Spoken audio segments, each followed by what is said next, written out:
कहे के बाद दीदी कि बेल के पाताइया पर ताली बजा के हाथ उठा के दीदी अरे भेजली ने बतवा तोहर देखी हो तोहर देखी ए भोले बाबा हमारो आंगनमा बोलैबा कहिया ताली बजा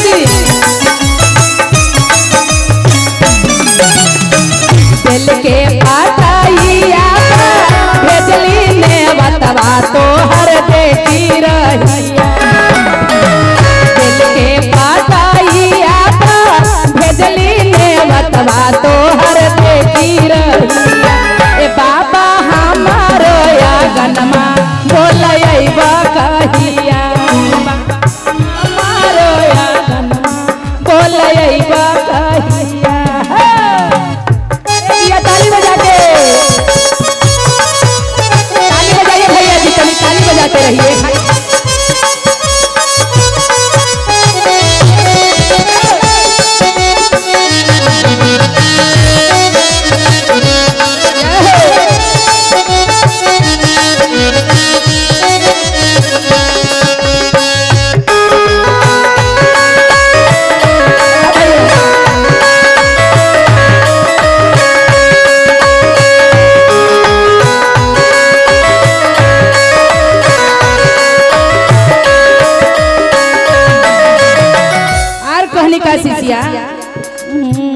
बीचरे अगन माँ बाबा आसानी लगाए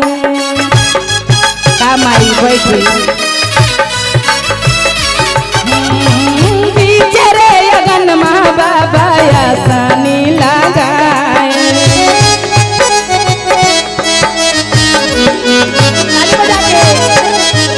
गंगा जी के जल से बाबा चरण धोलाए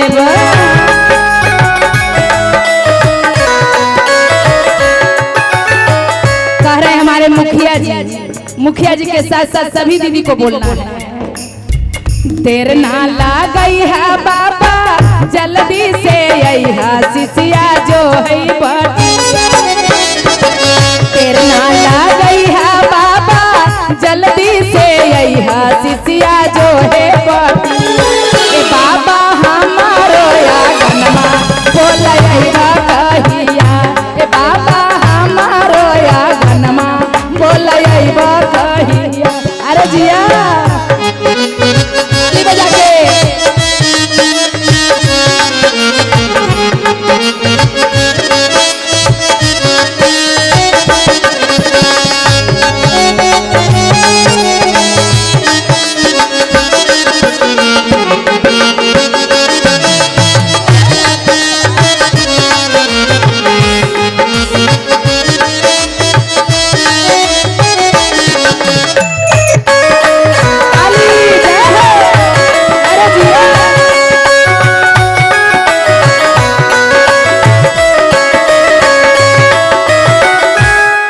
भैया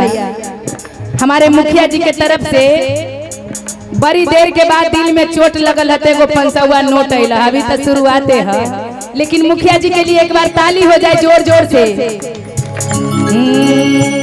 मुखिया जी का नसीबा के चारा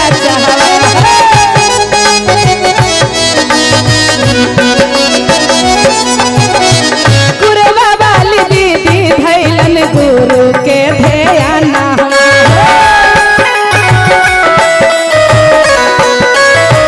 और कहने का 10 बजे से फोन करे कहाँ है दीदी भैया जी आ रहे हैं भूखले पियासले सिसिया जो हो तोर बटिया बाबा अइबा कहिया भूखले पियासले सिसिया जो हो तोर बटिया बाबा अइबा कहिया ए बाबा अइबा कहिया हमर मुखिया जी के आंगनमा बोलैबा कहिया हमर मुखिया जी के आंगनमा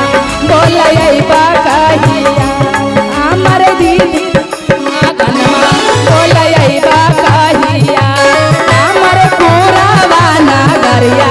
बोलैबा कहिया गुरु बहिना के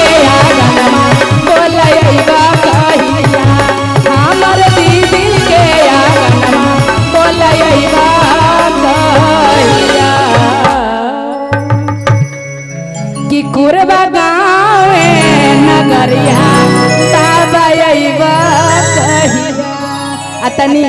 अच्छा लगे भजन तो भजन के साथ ताली हो जाए एक बार दीदी। बोलिए शंकर भगवान की, साचे दरबार की, हर हर महादेव की।